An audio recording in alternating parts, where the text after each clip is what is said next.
नमस्कार। डिबेट के number 1 show काल ठोक के में आपका बहुत बहुत स्वागत है। मैं हूं आपके साथ अनुराग मुस्कान। अब देखिए, चुनाव आयोग और विपक्ष अब खुलकर आमने सामने आ गए हैं। एसआईआर को लेकर के विपक्ष सवाल पर सवाल उठा रहा है। अब तो कांग्रेस ने मुख्य चुनाव आयुक्त के खिलाफ महाभियोग प्रस्ताव लाने तक की बात कह दी। साथ ही कांग्रेस ने आरोप लगाया है कि जब बिहार में चुनाव सिर्फ 3 महीने बाद है तो विपक्षी दलों के साथ चर्चा किए बिना चुनाव आयोग हड़बड़ी में एसआईआर क्यों करा रहा है। महागठबंधन के नेता चुनाव आयोग पर हर रोज नए नए आरोप लगा रहे हैं। समाजवादी पार्टी चीफ अखिलेश यादव का कहना है कि लिस्ट से पिछड़ों का वोट काटा जा रहा है। अखिलेश यादव ने कहा है कि 18,000 हलफनामों के बाद भी चुनाव आयोग ने कार्रवाई नहीं की तो फिर कैसे यकीन किया जाए। कल कांग्रेस सांसद राहुल गांधी बिहार में थे। उन्होंने आरोप लगाया कि महाराष्ट्र में जादू से 1 करोड़ वोटर बन गए, क्योंकि नए वोटर जहां भी आए वहां बीजेपी को जीत मिली। राहुल गांधी के आरोप पर चुनाव आयोग ने एक बात बिल्कुल साफ कर दी है। कमीशन ने कहा है कि विपक्ष के आरोप का अगर 7 दिन में हलफनामा नहीं मिला तो इसका अर्थ होगा कि ये सारे आरोप निराधार हैं।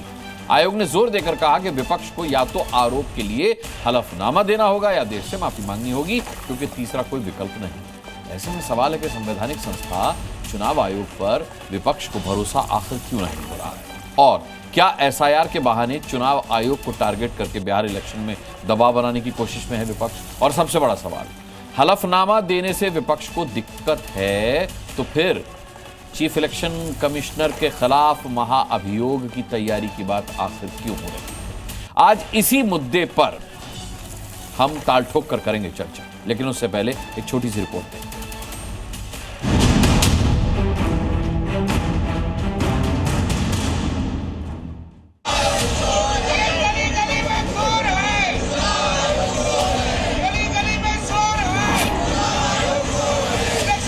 बिना विभिन्न विपक्षी दलों के साथ चर्चा किए हुए क्यों केंद्रीय चुनाव आयोग हड़बड़ी में एसआईआर वहां पर इंप्लीमेंट कर रही है।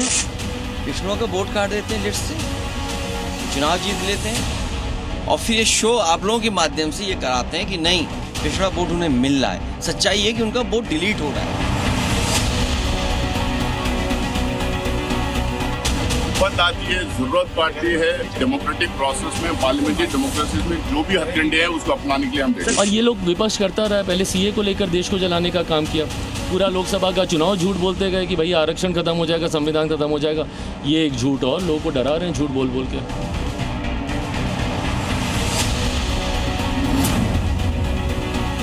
कमीशन का ये कहना कि बिना तथ्यों के शिकायत की जाती है, कोई एफिडेविट नहीं दिए जा रहे हैं, वो गलत है पूरी तरीके से। आप कर्नाटका में, आप तेलंगाना में, आप हिमाचल में सरकार बना लो तब चुनाव आयोग ठीक है।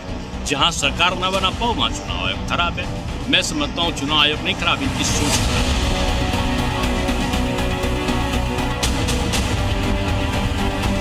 एसआईआर मतलब बिहार की जनता से उनका वोट चोरी करने का तरीका। हलफनामा देना होगा या देश से माफी मांगनी होगी, तीसरा विकल्प नहीं है। 7 दिन में हलफनामा नहीं मिला तो इसका अर्थ ये सारे आरोप निराधार हैं।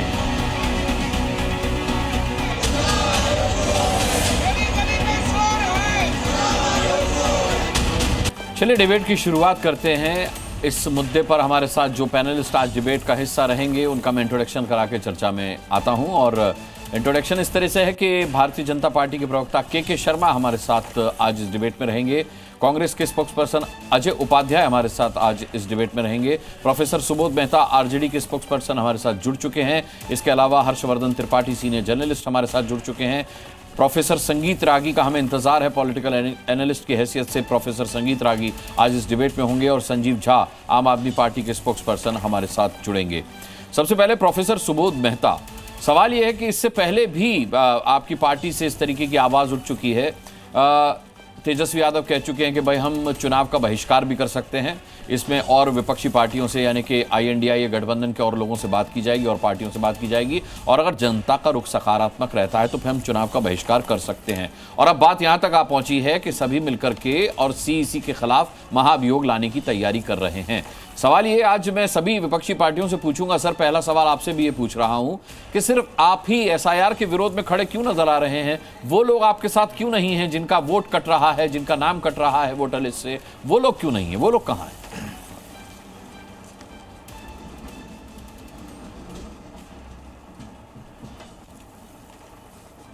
सुबोध जी, आपको मेरी आवाज मिली?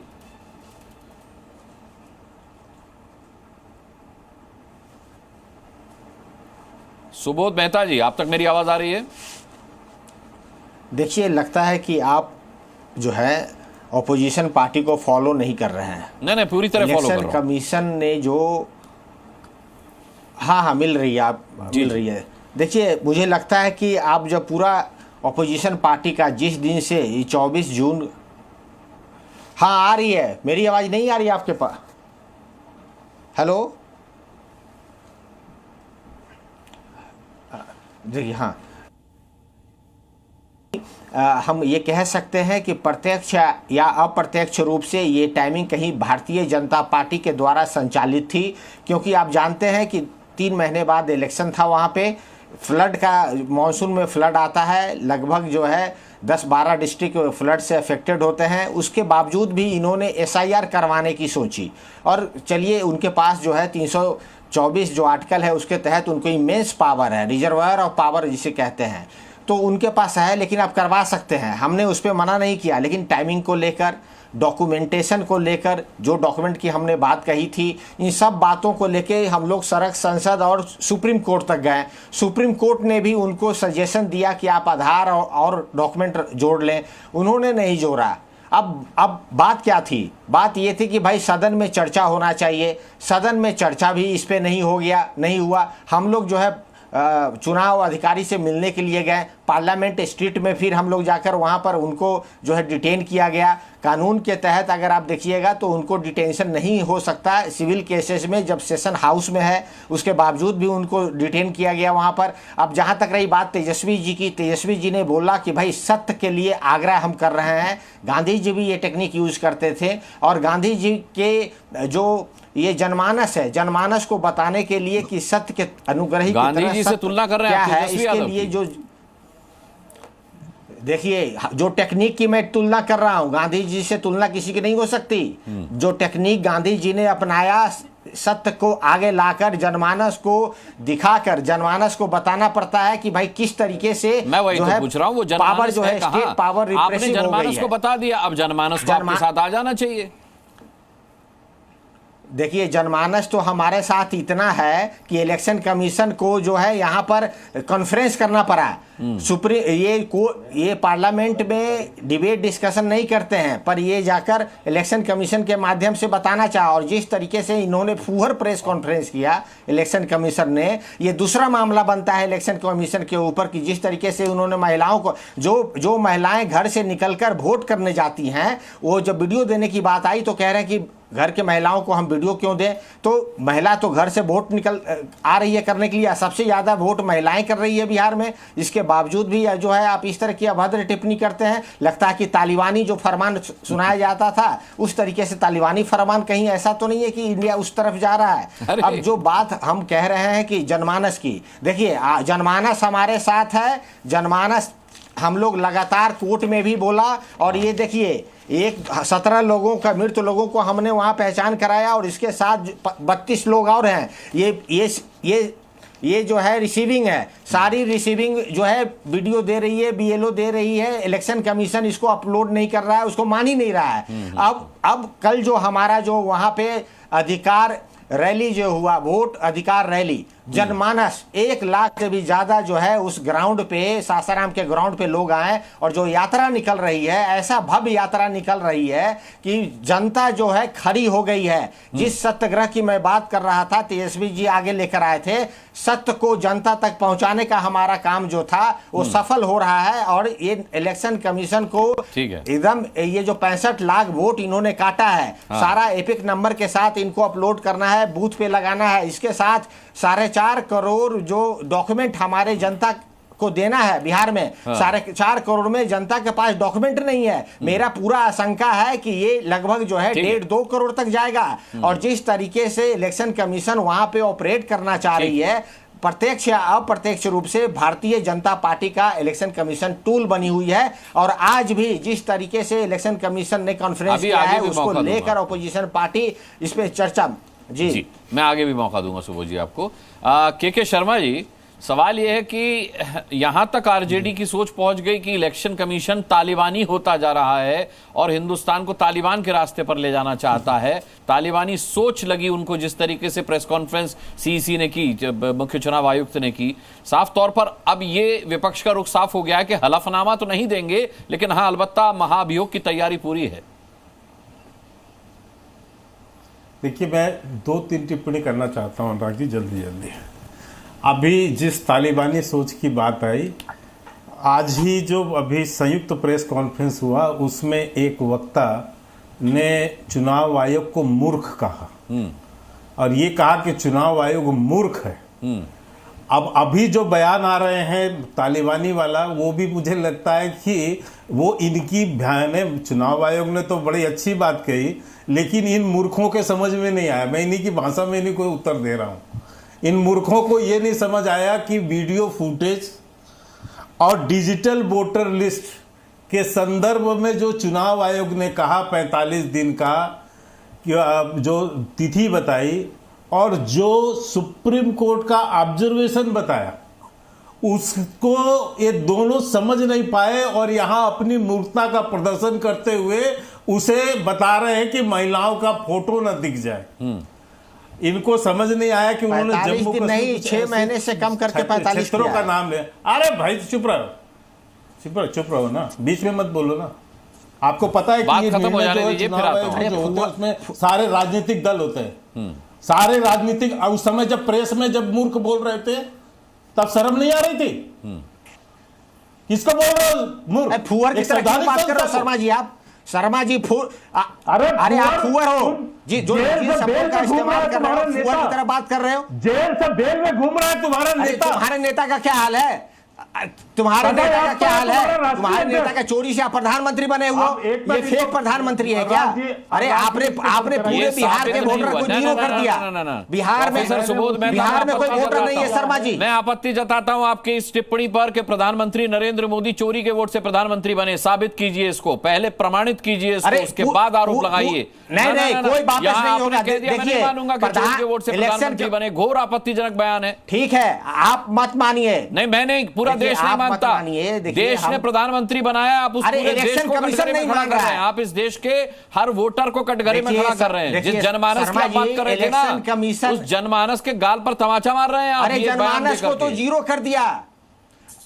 नहीं, देखिए आप ध्यान से सुनिए। बिहार के वोटर को जीरो कर दिया। आज बिहार में कोई भी इलेक्शन वोटर नहीं है, नया वोट बन रहा है। जिस वोट से प्रधानमंत्री जीते हैं उसी वोट को इन्होंने जीरो कर दिया है। इसलिए मैं कह रहा हूं कि प्रधानमंत्री क्या फेक प्रधानमंत्री है? अनुराग जी मेरी बात पूरी करने दीजिए। ठीक है शर्मा जी, बात पूरी कर लें। सुबोध जी बताता हूं। देखिए, मैंने तो वो वर्ड टू वर्ड उपयोग किया जो अभी संयुक्त प्रेस कॉन्फ्रेंस में विपक्ष के नेताओं ने चुनाव आयोग को जो शब्दों का प्रयोग किया, मैंने उसी की बात की। इनका स्तर समझ सकते हैं उससे। दूसरी बात में अभी मुख्य 2-3 पॉइंट कहता हूँ। देखिए, सारी लड़ाई क्या है अनुराग जी? सारी लड़ाई है राहुल गांधी ने जो झूठ और प्रोपेगेंडा रचा प्रेस कॉन्फ्रेंस करके, जो झूठ बोला और जो उनको नोटिस मिली है, उस नोटिस से उनको बचाने के लिए ये विपक्ष पूरा प्रोपेगेंडा कर रहा। 8 तारीख को नोटिस के तहत राहुल गांधी को चुनाव आयोग जाना था। राहुल गांधी 300 सांसदों को सड़क पर अपने उतार के उसके पीछे छुप गए। अब उन्होंने कहा कि नहीं, मैं नहीं जाऊंगा, 300 सांसद मिलेंगे साहब, मैं पीछे पीछे रहूंगा। तो ऐसे भगोड़ों को बचाने के लिए आज पूरा विपक्ष, ऐसे झूठा व्यक्ति जो सुप्रीम कोर्ट से सर्टिफाइड झूठा है, 3 बार के उसे लताड़ लग चुकी है, ऐसा जो जेल से बेल पे घूम रहा है और चोरी वाले पे उसने लिखित रूप से माफी मांगी है जाके सुप्रीम कोर्ट में, उस आदमी को, उस राहुल गांधी को बचाने के लिए पूरा प्रेस कॉन्फ्रेंस से लेके सारी कवायद है। मैं एक बात और कह के समाप्त करता हूं। मनोज झा आज प्रेस कर रहे थे, उन्होंने क्या बोला है उसको सुनना चाहिए। उन्होंने कहा है कि संविधान की ताकत हमारे पास है, हम उस संविधान की ताकत से आते हैं। संविधान आयोग क्या है? संविधान आयोग संविधान की ताकत से नहीं बना, उनके अधिकारों से नहीं बना। आप आरोप लगाते हैं कि संविधान आयोग धज्जियां उड़ा रहा है। मैं पूछता हूं, जब आप एक संवैधानिक संस्था को देशद्रोही बोलते हैं, राहुल गांधी का बयान, जब एक संवैधानिक संस्था को बेशर्म बोलते हैं, तेजस्वी यादव का बयान है, जब एक संवैधानिक संस्था को मूर्ख बोलते हैं, ये जो है संजय सिंह का बयान है, जब आप धमकी देते हैं संवैधानिक संस्था को कि हमारा भी समय आएगा, एक एक को नहीं छोड़ेंगे, एक एक कर्मचारी नहीं छोड़ेंगे, आप धमकाते हैं लोकतंत्र में, आप चेतावनी देते हैं, ये जो तानाशाही मानसिकता के साथ आप जो लोगों को धमकाना, चमकाना, गाली गलौज और जितनी नीचता पर उतर सकते हैं आप उतनी नीचता पर उतर चुके हैं, तो ऐसे में आप संविधान की धज्जियां उड़ा रहे हैं या सब सम्मान कर रहे हैं? ठीक है, ये मैं इसका जवाब अजय उपाध्याय से पहले लेता हूं। ठीक है अजय उपाध्याय जी, लोकतंत्र को आप लोकसभा को स्थगित कर दीजिए, समाप्त कर दीजिए। ठीक है, माननीय अदालत के सामने राहुल गांधी की माफी का जिक्र के शर्मा कर चुके हैं, आपने सुना भी होगा। सवाल ये कि अब ये तो तय हो गया कि इस बार राहुल गांधी माफी नहीं मांगने वाले हैं। हालांकि चुनाव आयोग ने कहा है कि अगर वो हलफनामा नहीं देते हैं 7 दिनों के अंदर, तय समय सीमा के अंदर, तो फिर उन्हें माफी मांगनी चाहिए इस देश की जनता को गुमराह करने के लिए, बजाय इसके कि वो हलफनामा देते। माफी तो खैर नहीं मांगेंगे। महाअभियोग की तैयारी कर ली है पूरे विपक्ष ने। सवाल यह है कि वही सवाल जो मैंने आरजेडी से पूछा था वही आपसे पूछता हूं कि वो लोग आपके साथ क्यों नहीं जुड़ रहे जिनके लिए आप खड़े हुए हैं, जिनकी आप आवाज उठा रहे हैं?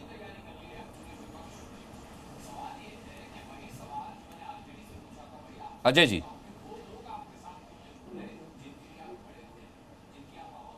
अजय जी आपको मेरी आवाज मिल रही है? की माफी की बात आपने कही है। हाँ, चुनाव आयोग जो खुद चोरी कर रहा है, तो कहावत हो गई, उल्टे चोर कोतवाल को डांटे वाली कहावत है।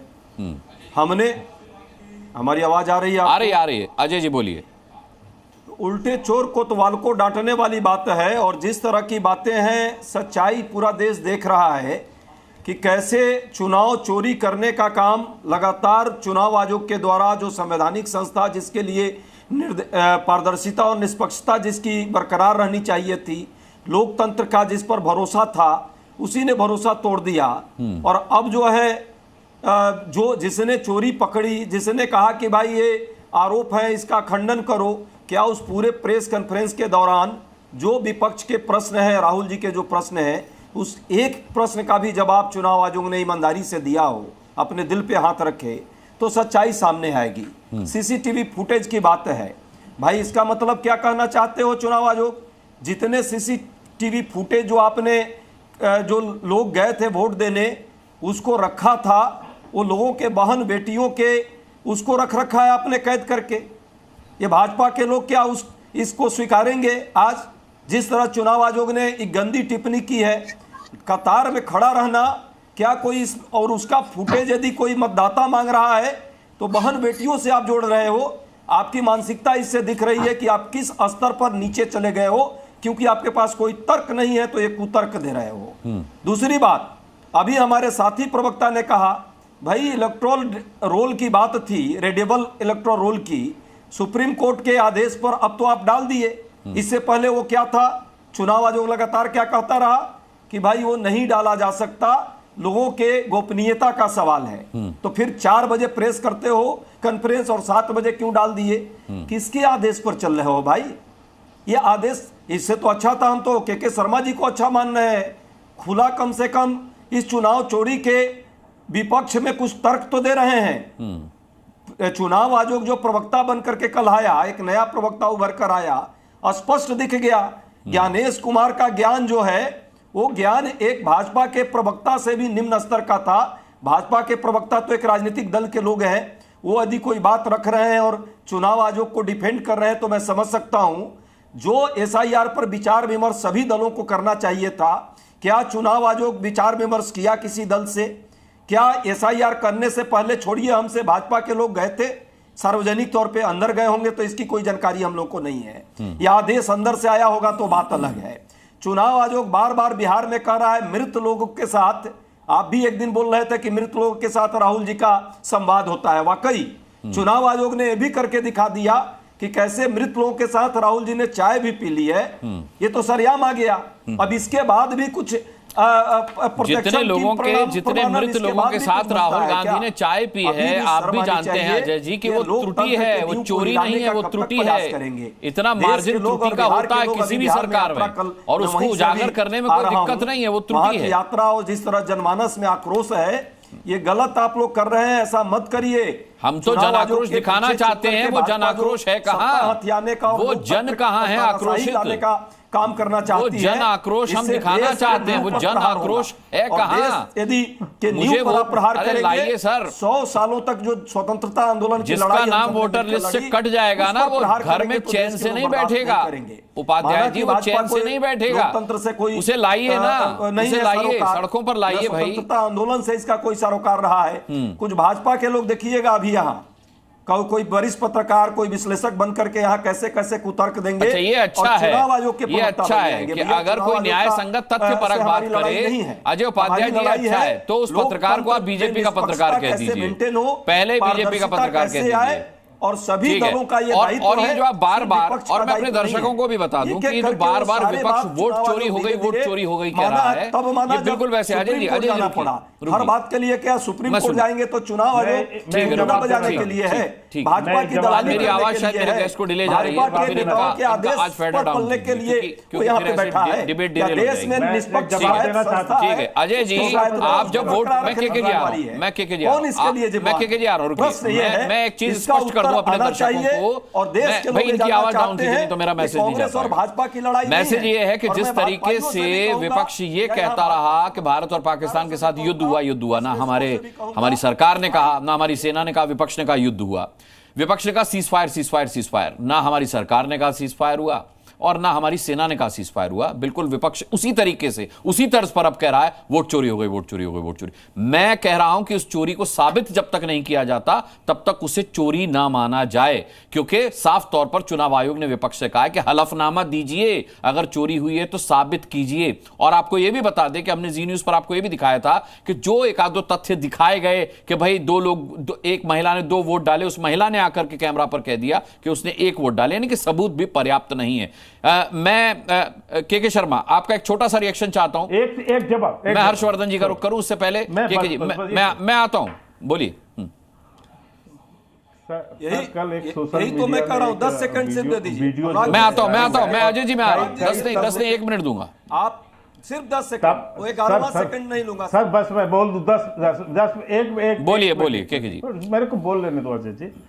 देखिए, जन समर्थन इनको क्या मिल रहा है, ये कल जो चैनलों में भाषण चला खड़गे जी का, उससे बहुत स्पष्ट हुआ। खड़गे जी क्या भाषण दे रहे थे?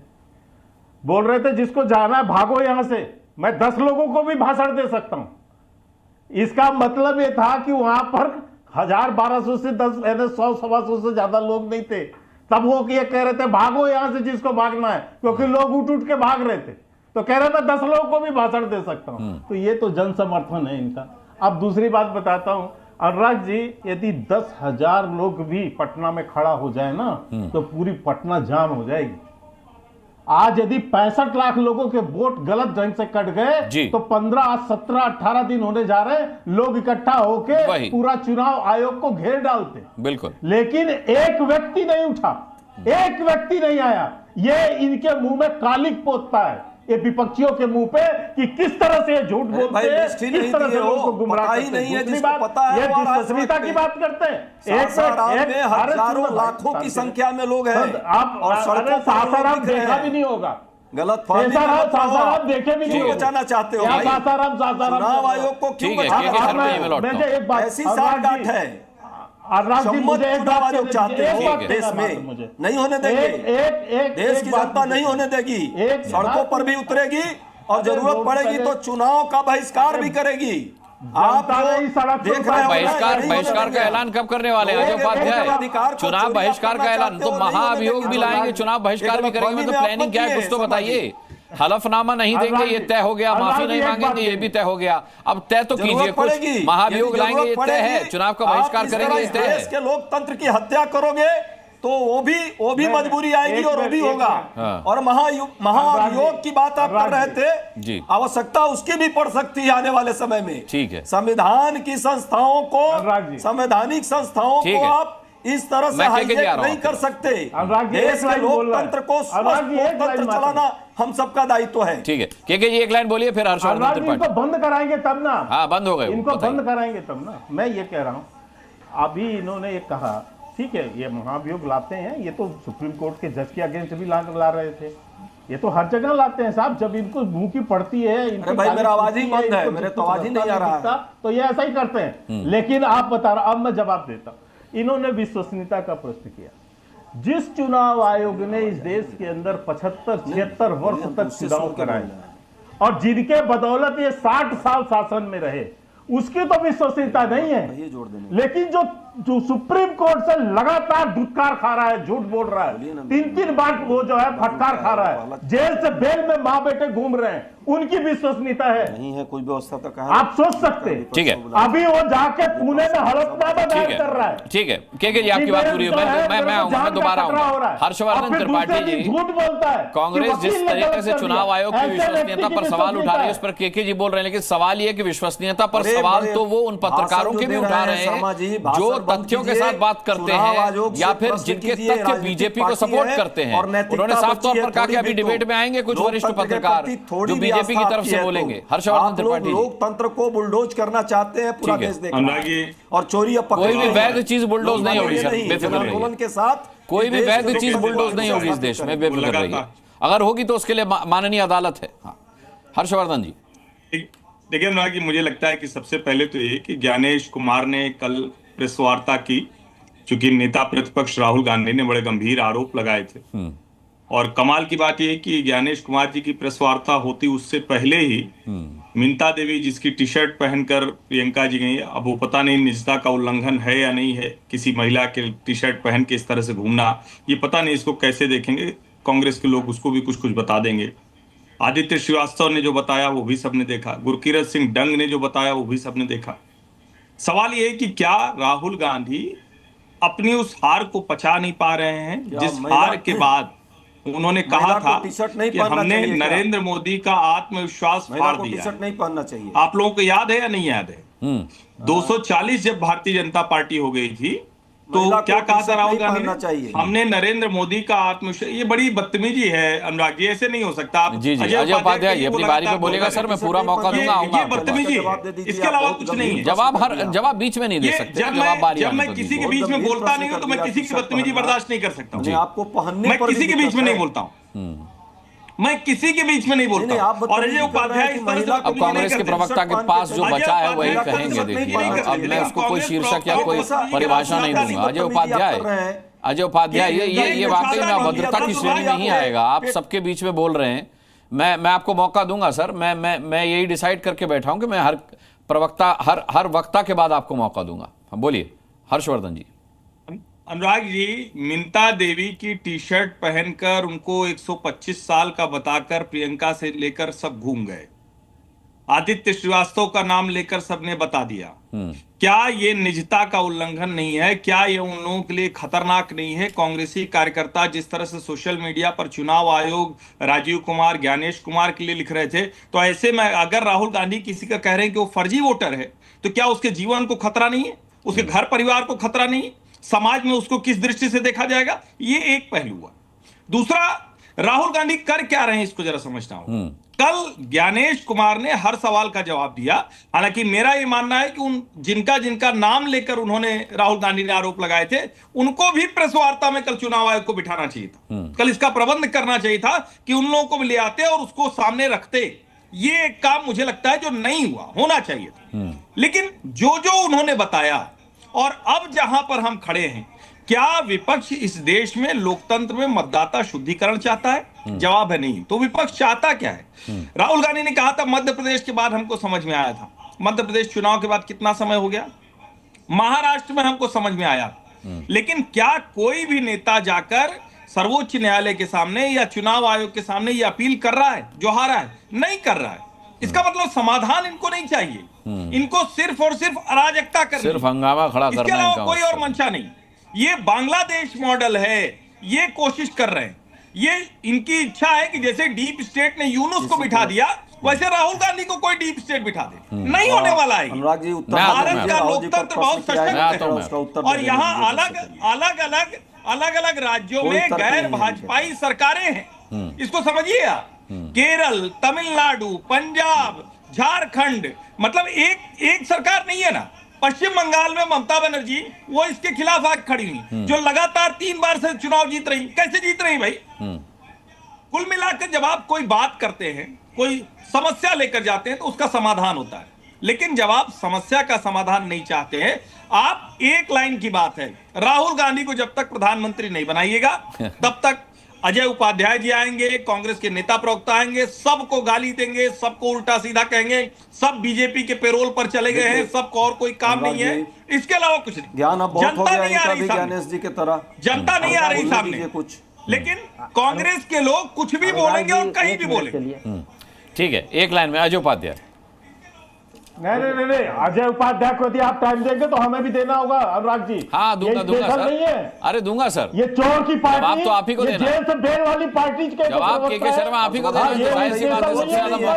देख रहा है कि कौन बीजेपी के पेरोल पर चल रहा है, कौन जेल से बेल वाला कौन देश का विरोध कर रहा है। झूठों के राहुल जी के बारे में आपने प्रश्न किया, राहुल जी क्या जेल से बेल वाला जो है एसआईआर और वोट चोरी के विरुद्ध में एक सड़कों पर जन समर्थन के साथ सत्याग्रह की शुरुआत कर दी है। तुम्हें आईना दिखा रही है देश की जनता, सालिक पोत्र सैलाब की तरह उमड़ पड़ा है और देख रहे हैं संजीव झा भी हमारे साथ हैं। बेशक चैनल वाले न दिखाएं, लेकिन देश देख रहा है कि वो क्या कर रहे हैं। और ज्ञानेश आपका मैसेज आ गया, अब आप इंटरप्ट कर रहे, देखिए के शर्मा भी बोल रहे हैं बीच में। के जी मैं आऊंगा आपके पास, मैं आऊंगा, मैं अच्छा मैं आता हूँ, क्योंकि अजय उपाध्याय मैं आता हूँ, मैं आपको पूरा मौका दूंगा सर। अभी हमारे पर्याप्त समय है। जन समर्थन और जनता के बीच थे लोकतंत्र की रक्षा के लिए। हाँ। तो ज्ञानेश कुमार अपनी चोरी छुपाने के लिए रविवार को भी आगे प्रेस कॉन्फ्रेंस चोरी साबित कीजिए सर, चोरी साबित कीजिए, मैं भी आपके कैंपेन में आके खड़ा हो जाऊंगा। चोरी साबित कीजिए, मैं भी आपके कैंपेन में आके खड़ा हो जाऊंगा। संजीव झा हमारे साथ हैं, ठीक है। सिर्फ आरोप लगाकर भागने से कुछ नहीं होगा सर, सिर्फ आरोप लगाकर। संजीव झा से बड़ा दिलचस्प सवाल पूछूंगा मैं। संजीव झा, ऑप्शनल सवाल। अच्छा ठीक है, अजय जी मैं संजीव झा एक ऑप्शनल सवाल आपको देता हूँ। यंत्र तंत्र षड्यंत्र जितनी कर ले इस देश के लोग। अजय ठीक है, वैकल्पिक सवाल दे रहा हूं संजीव झा, आपको एक ऑप्शनल सवाल दे रहा हूं सर। मैं 4 शब्द बोलूंगा सर, उन्हें क्रम से लगाइए। हलफनामा, अच्छा सुनिए, हलफनामा, माफीनामा, महाभियोग। अरे सुन, अच्छा सुनिए ना, मैं उनसे एक सवाल वाला जो सिचुएशन महात्मा गांधी ने संजीव जो आंदोलन किया, संजीव अरे दूसरों का सवाल तो सुनिए, महात्मा गांधी का नाम दूसरों का। अच्छा अजय झा को थोड़ा डाउन कीजिए, अजय झा को डाउन कीजिए। इंटरप्शन अगर करेगा कोई तो फिर मुझे डाउन करना पड़ेगा सर। बारी पर पूरा मौका दूंगा, उसमें कोई कोताही नहीं बरतूंगा। संजीव झा एक ऑप्शनल प्रश्न है, आपको क्या सही लगता है? इन चारों को सही क्रम से लगाइए। मैंने 3 ऑप्शन आपको बताया, मैं 4 ऑप्शन आपको बताने जा रहा हूं। देखिए, पहला ऑप्शन है हलफनामा, दूसरा ऑप्शन है माफी, तीसरा ऑप्शन है महाभियोग और चौथा विकल्प है बहिष्कार। क्रम से लगाइए सर, क्या सही लगता है आपको? नहीं, देखिए मैं क्रम से तो बताऊंगा, लेकिन पहले अपनी बात में रख दूं। एक बात बताइए आप, इलेक्शन कमीशन की जिम्मेदारी है एक एम्पायर की तरह है मैच का, जिसकी जिम्मेदारी है कि फेयर प्ले हो और खेल में कहीं कोई गड़बड़ी हो तो वो अपनी उंगली खड़ा करे। अगर एम्पायर प्लेयर बन जाएगा तो फिर गेम फेयर नहीं। अच्छा, अगर अरविंद केजरीवाल दिल्ली के मुख्यमंत्री होते तब भी आप यही कहते इस वक्त? नहीं, अब मैं उस पर आऊंगा, मुझे बोलने दीजिए ना, आप फिर काउंटर क्वेश्चन कर लीजिएगा। अब आपने भी कहा कि इलेक्शन कमीशन ने वोट की चोरी नहीं की, उनकी बताइए अब चोरी। मैंने ये नहीं कहा कि इलेक्शन कमीशन ने वोट की चोरी नहीं की, मैंने कहा इलेक्शन कमीशन ने वोट की चोरी की, आरोप है, इसे साबित कीजिए। हाँ बिल्कुल, तो अब मैं आपको सारे घटनाक्रम बताता हूं। देखिए, जब एसआईआर का नोटिफिकेशन आया, एसआईआर के नोटिफिकेशन में उन्होंने कहा कि आप घर घर जाइए और 11 डॉक्यूमेंट की लिस्ट दी कि ये डॉक्यूमेंट की लिस्ट लेकर के आइए और फिर फॉर्म सबमिट कीजिए। फिर एक नया नोटिफिकेशन आया, कहा कि नहीं ये 11 डॉक्यूमेंट की अभी जरूरत नहीं है, बाद में दे दीजिएगा। आप ऐसा कीजिए, घर घर जाइए, फोटो लेकर के आइए और फोटो लगा करके डाल दीजिए। फिर बात करनी नहीं, तीसरी बार नहीं फोटो की अभी जरूरत नहीं है, वो बाद में कर लीजिएगा, आप खाली फॉर्म भर दीजिए। तो अगर फॉर्म भरना है तो बीएलओ अपने घर में भर लेगा, क्योंकि घर तो जाना नहीं है, कुछ लेके तो आना नहीं है, तो फिर ये बीएलओ के घर में तैयार हो सकता है।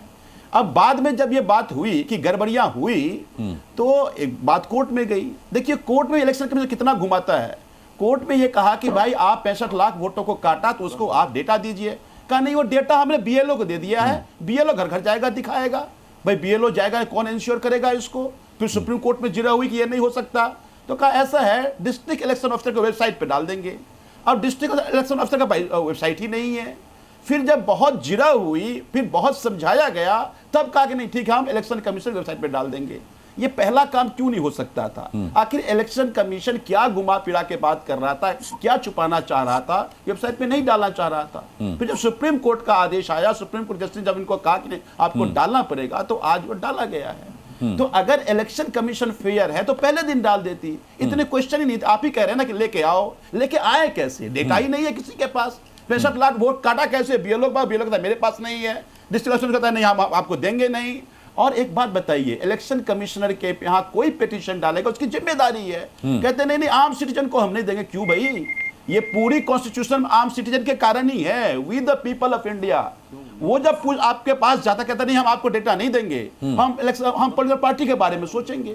तब ऐसा दर्शाता है पूरी प्रक्रिया कि इलेक्शन कमीशन कुछ ना कुछ छुपाना चाह रही है। अब तीसरी बात, एक क्वेश्चन कल इलेक्शन कमीशन से पूछा गया, आधा बिहार बाढ़ में डूबा हुआ है, आधा जो कोसी किनारे है और जो गंगा के किनारे है।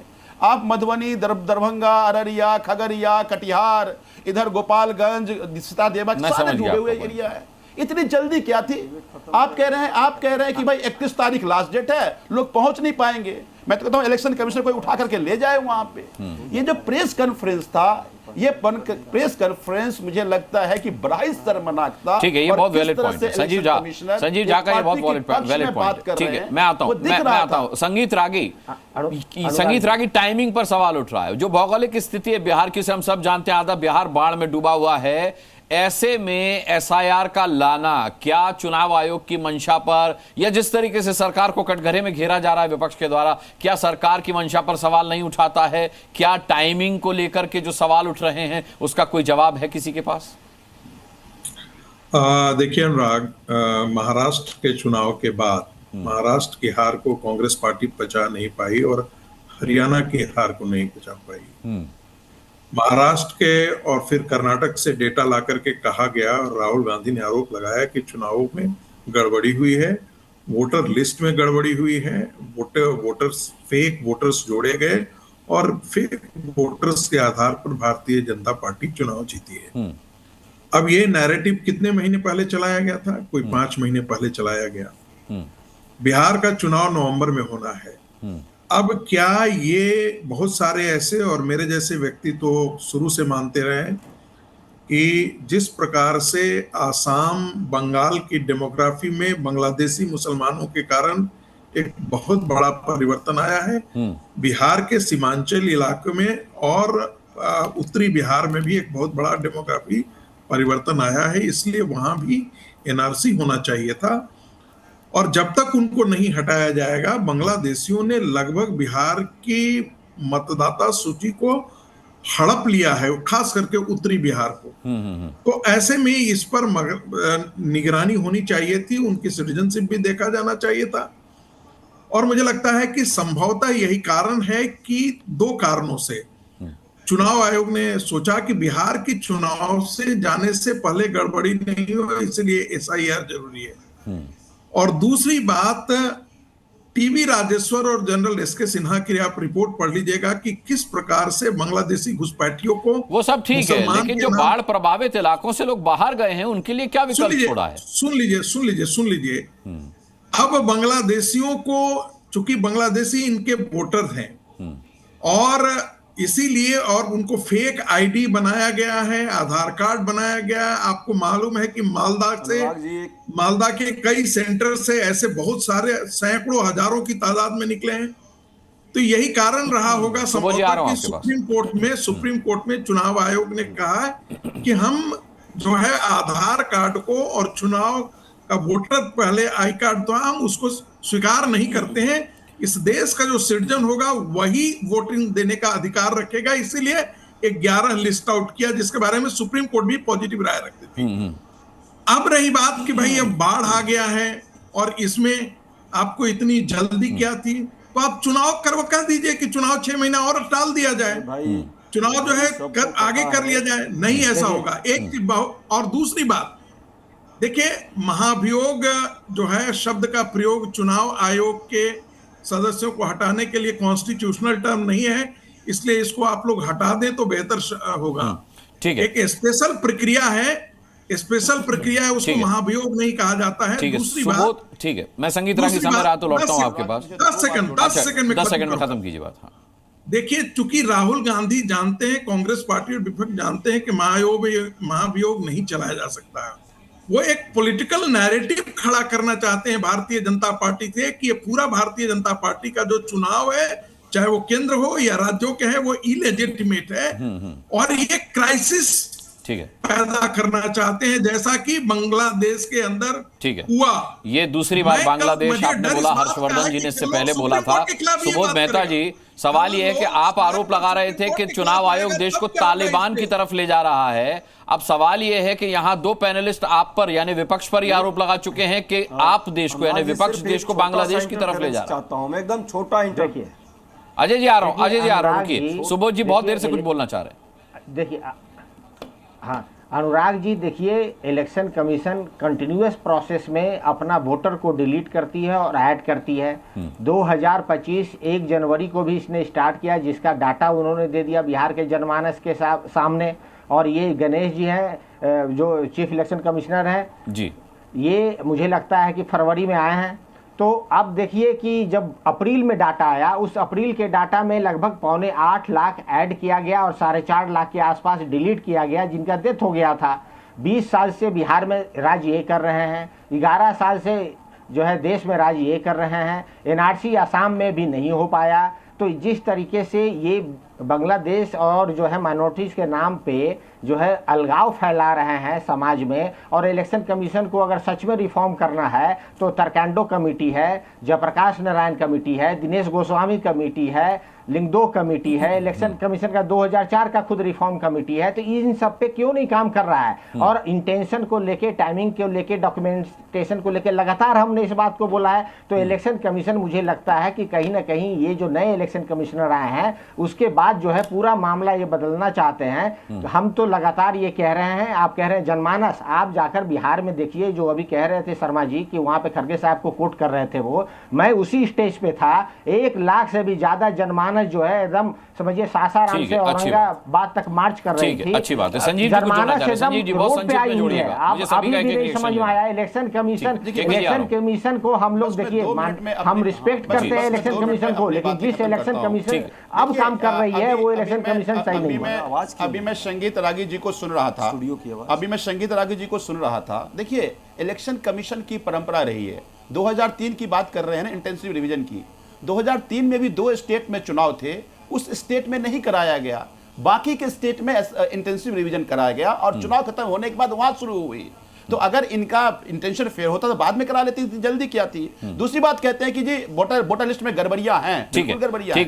ठीक है, हर्षवर्धन जी का एक रिएक्शन। हर्षवर्धन जी, योगेंद्र जी ने कहा, सर समय नहीं है, मैं चाह रहा हूं सभी का रिएक्शन। गर्दन बीमारी गर्दन काट दो, हमने कहा गर्दन बीमारी गर्दन काट दिया हमने जी। तीसरी बात, बांग्लादेशी की बात कर रहे हैं, हम कह रहे हैं इंटेंसिव रिवीजन में कितने वोट जोड़ोगे, पूछ लीजिए इनसे जरा भाई। आप फिर रिवीजन क्यों कर रहे हैं? कहना इंटेंसिव मैसेज क्लियर। हर्षवर्धन जी नहीं था, अगर नहीं गए, मैं सिर्फ तो रिवीजन नहीं है, डिलीशन था ये जी। बोलिए। एक जरूरी बात पर संजीव जी जो कह रहे हैं, आप अगर चुनाव के पहले नहीं कराएं तो महाराष्ट्र जैसा आरोप लगेगा। और मैं तो फिर कह रहा हूं कि ये कोई चुनाव आयोग या एक पार्टी की जिम्मेदारी नहीं है, ये तो सभी पार्टियों की जिम्मेदारी है कि वोटर लिस्ट क्लीन हो। क्यों क्लीन होने नहीं देना चाहते? और चुनाव, राहुल गांधी बिहार में जिस तरीके के आरोप लगा रहे हैं, उसके बाद तो एसआईआर की प्रक्रिया मैंडेटरी होनी चाहिए। के शर्मा, अगर वन पर्सन 1 वोट होगा तो उसके लिए भी तो एसआईआर करना पड़ेगा। जब तक पूरी होगी तब तक होने देंगे। अनुराग जी, आपने दो वाक्य को बहुत अंडरलाइन किया यहाँ पर और कहा कि पत्रकारों ने ये लाइन लिया बांग्लादेश की तरह। ये पत्रकारों की लाइन नहीं है अनुराग जी, ये आरजेडी के मनोज झा का बयान है। मैं अपनी लाइन कह भी नहीं रहा सर, मैं यहाँ पर पैनलिस्ट जो बैठे हैं उनकी लाइन कह रहा हूँ। सुन लीजिए। हाँ। नहीं, मैं बता रहा हूं सर, आपकी लाइन भी नहीं कर रहा हूं। ये मनोज झा का दिया हुआ बयान है कि भारत में बांग्लादेश जैसी हालत हो सकती है, ये धमकी दे रहे थे वो। और यही नहीं, कांग्रेस की एक सुनाम धन्य जो प्रवक्ता है, उन्होंने भी कहा कि ये जो 300 सांसद सड़क पे उतरे हैं या तो वो कर रहे हैं, यदि 300 सांसद के संसदीय दल के लोग सड़क पे उतर जाएंगे तब क्या होगा? ठीक है, ये देश धमकियों से नहीं चलेगा। के शर्मा जी निश्चित रहिए, मैं जनता जनार्दन से अपील करता हूं, क्योंकि आपकी समझदारी से देश चलता है, आपके वोट से सरकारें बनती हैं, तो समझदारी से काम लीजिएगा। इस मुद्दे पर हम बैठते रहेंगे, तो मैं इस डिबेट को खत्म नहीं कहता, टू बी कंटिन्यूड कहता हूं, क्योंकि विपक्ष के तेवर को देख करके लगता है कि हमें अभी कुछ दिन इस मुद्दे पर डिबेट करनी पड़ेगी। तो हम इन्हीं मेहमानों के साथ कोशिश करेंगे कि बैठें और आज जो अपनी भड़ास नहीं निकाल पाए, अपनी बात नहीं कह पाए, वो आगे कहें। सभी पैनलिस्ट का बहुत बहुत धन्यवाद करना चाहूंगा डिबेट में शामिल होने के लिए। आप दर्शकों का भी बहुत बहुत धन्यवाद ताल ठोक के देखने के लिए। कल शाम 5 बजे फिर जुड़ेंगे किसी और मुद्दे के साथ, पूछेंगे सवाल, ठोकेंगे ताल। तब तक के लिए अपना बहुत बहुत ख्याल रखिएगा। मुझे अभी के लिए इजाजत। जी न्यूज़।